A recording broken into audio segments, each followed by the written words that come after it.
comércio entre os 12 países que formam a Associação Latino-Americana de Integração, ALAD, deve crescer cerca de 20% neste ano. A previsão é do secretário-geral da ALAD, Carlos Chacho Álvares. A maior proporção desse comércio intrarregional se concentra nos países do Mercosul.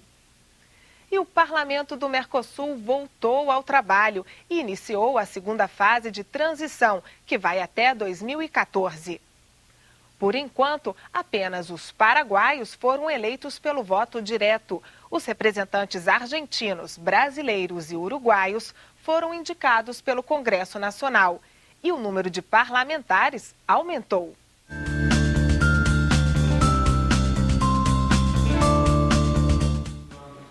Depois de um ano sem se reunir, o Parlamento do Mercosul deu posse a 30 parlamentares brasileiros, 22 deputados e 8 senadores. Começou assim a segunda fase de transição do Parlasul, que vai até 2014, quando deverá haver eleições diretas para escolher os representantes brasileiros. Esse processo de integração visa não somente resolver os problemas comerciais, as pendências econômicas existentes entre esses países integrantes do Mercosul e o do Parlasul. Também alargar as fronteiras de intercâmbio da cidadania. Entre os novos parlamentares está o ex-senador Wilson Santiago, que não se encontra no exercício do mandato em virtude de decisão judicial. O senador Wilson Santiago foi nomeado pelo Congresso Brasileiro membro do Parlasul. O senador Wilson Santiago foi afastado para a assunção do Cássio Cunha Lima, entrou com um recurso. Enquanto o seu recurso não for julgado, ele continua no Parlasul. Na sessão plenária, Roberto Requião criticou as políticas econômicas neoliberais, que, segundo ele, levaram o mundo à atual crise financeira, e pediu a aceleração do processo de integração regional para proteger os mercados internos. O senador também propôs uma recomendação aos governos para que a reivindicação argentina de soberania sobre as Ilhas Malvinas no Atlântico Sul seja levada em conta nas negociações de acordos entre o Mercosul e outros países. As Malvinas são ocupadas hoje pela Inglaterra. O texto foi aprovado pelos parlamentares. É a Argentina que está em jogo, mas é a América. O colonialismo desapareceu, não tem mais nada no mapa. De repente, umas ilhas aqui isoladas que estão do lado da Argentina, vem a Inglaterra lá do outro lado do mundo querer tomar conta. Eu acho que é absolutamente normal que essa época já passou. O Parlasul também manifestou repúdio às recentes declarações do presidente francês Nicolas Sarkozy, que qualificou o Uruguai como um paraíso fiscal. Para os parlamentares, as afirmações de Sarkozy são infelizes e inaceitáveis. Acho que não é uma missão de um presidente da República, de um país como a França, que, digamos assim, é o berço da democracia, baseado no grande lema da liberdade, igualdade e fraternidade, ele chegar e julgar se um país é ou não é desse ou daquele jeito. Nós não fazemos juízos também pejorativos da França e não aceitamos que ele faça a respeito dos países da América do Sul. Em virtude da ausência de parte da delegação argentina, ficou para a próxima sessão no ano que vem a votação de mudanças no regulamento interno, que vão alterar as maiorias necessárias para a aprovação de proposições. O Congresso Nacional analisa a Lei Geral da Copa, um marco jurídico que estabelece regras especiais para todos os negócios e eventos que digam respeito à realização do Campeonato Mundial em 2014. O projeto atende a várias exigências da FIFA e são essas demandas que vêm provocando polêmica.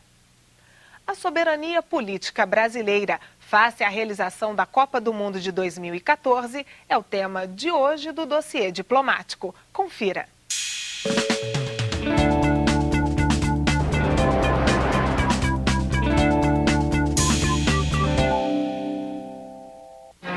O O texto coloca em debate a soberania do país. O projeto de lei prevê benefícios especiais à FIFA durante a realização da Copa das Confederações em 2013 e da Copa do Mundo em 2014.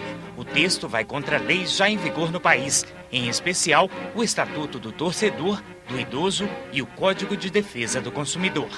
A lógica das exigências da FIFA é uma: você maximizar o lucro, manter o controle sobre a marca, né, Copa do Mundo. Isso entra em choque com a nossa legislação.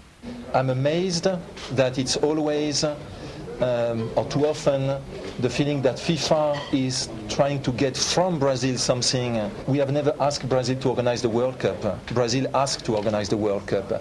São exigências que nos agridem, vamos dizer assim. Mas são exigências que nós sabíamos que teríamos que enfrentar. Eu acho que a FIFA está querendo interferir nos direitos assegurados pelas leis nacionais. É uma interferência indevida. Um exemplo, quando a gente pega a questão do direito à devolução, né? Se eu compro um produto e não quero mais, eu não tenho que explicar porquê, né? Eu tenho direito de devolver o produto e reaver o meu dinheiro. A FIFA tem que observar o quanto o Brasil está investido. São bilhões de dólares, mas que a FIFA também vai assegurar, sem dúvida alguma, grandes dividendos, bônus com os investimentos que o Brasil está realizando. Portanto, essas exigências são absurdas. Eu não acho, no entanto, que algumas coisas o Brasil não tenha que negociar. Agora, é evidente, se nós queremos fazer um porte desse, fazer um evento desse porte internacional, nós temos sim que nos adaptar àquele momento. É o maior assinte à soberania nacional que nós já assistimos na história do Brasil. Não pode passar aqui. A FIFA quer autonomia para definir o preço dos ingressos e a suspensão do direito à meia entrada de estudantes e idosos. Ela propõe uma categoria de ingressos populares a $25, cerca de R$ 44, para brasileiros de baixa renda, estudantes e idosos. Seriam apenas cerca de 300 mil entradas na primeira fase do Mundial, ou 6 mil ingressos por partida. Nas demais fases, ainda não há definição. A faixa mais pobre da população, que é aquela compreendida dentro do projeto do Bolsa Família, que numa festa como a da Copa, deveria ter uma condição mais favorável para ter acesso aos ingressos. Vai ser justamente a supressão de algumas conquistas sociais, aí sim. Né? Mesmo que essa lei seja temporária, que seja uma lei por uma excepcionalidade, ainda assim vai haver essa supressão. Esse ponto foi um acordo com a FIFA, onde superamos um pouco a expectativa. Nós estamos negociando com os estudantes um número próximo de 30% dos ingressos vendidos no Brasil. Eu acho que chegará um pouco mais do que isso. Caberia a sociedade civil organizada, né? Se manifestar, né? Mas agora, tirando uma manifestação ou outra da imprensa, eu não vi nada da sociedade civil se manifestando contra isso. Nós temos a tarefa de procurar contornar as diferenças, respeitando os interesses da FIFA e respeitando os limites da lei, dos interesses nacionais e do interesse público. A FIFA também quer direitos exclusivos de imagem, de transmissão dos jogos e do uso das marcas da Copa. A federação prevê prazos de até 30 dias para que o Instituto Nacional de Propriedade Industrial, INPI, registre as marcas, o que demora cerca de 2 anos para os cidadãos comuns. A estrutura do INPI não permite que ele dê respostas ágeis para o empresário brasileiro. No caso da FIFA, nós temos um prazo determinado. Se o INPI só responder em 2014, você não vai realizar a Copa do Mundo. Também há previsão de mudança do nome de estádios para que a FIFA receba direitos de propriedade. Um deles é o de Brasília. Há 37 anos, batizado como Mané Garrincha, na Copa ele vai virar Estádio Nacional de Brasília. A FIFA ainda quer exclusividade na venda de produtos nas imediações dos estádios e a permissão para a venda de bebidas alcoólicas durante os jogos, hoje proibida pelo Estatuto do Torcedor. Um dos principais patrocinadores do evento é uma marca de cerveja internacional. Eu sou favorável, nós queremos instituir na lei geral para a Copa do Mundo, mas também queremos fazer uma alteração na lei recorrente, que é o Estatuto do Torcedor, só poderá comercializar bebida nos pontos adequados, nas lanchonetes, restaurantes e camarotes, e responsabilizando muito os organizadores do evento. Você não pode dizer para a sociedade brasileira que agora pode beber, quando nós estamos dizendo para todo tempo que não deve beber. Eu acho que não devemos abrir mão disso e não devemos também abrir mão da questão, por exemplo, de respeito ao idoso. A liberdade do torcedor ficará extremamente limitada nesse caso, né? No caso da Copa da África do Sul, né? As mulheres que foram com a camiseta de um fabricante de cerveja que não era patrocinador oficial, elas foram presas. Não acredito que isso aí possa se negociar e seja passível mesmo de acertar sem problema nenhum, porque futebol e cerveja tem tudo a ver, entende? E não é por causa da cerveja que nós vamos enfrentar os problemas mais sérios de segurança nos estádios. Apesar do lucro previsto para a FIFA, a entidade não quer pagar nenhum imposto. E o benefício já foi concedido pelo governo por decreto.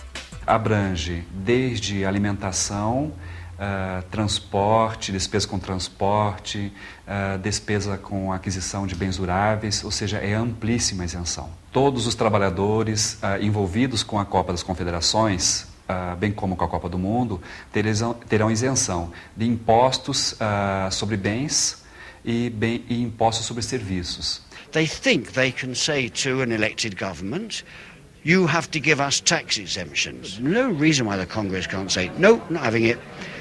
E o que mais me preocupa, além do controle dessas isenções concedidas, é a questão do montante das isenções. Nós não temos ainda estimativa, a Receita Federal não tem estimativa de quanto vai envolver economicamente a questão de isenção. E o que poderia acontecer caso o Brasil não concorde com as exigências da FIFA? O risco do Mundial não ser realizado aqui existe. Qual outro país poderia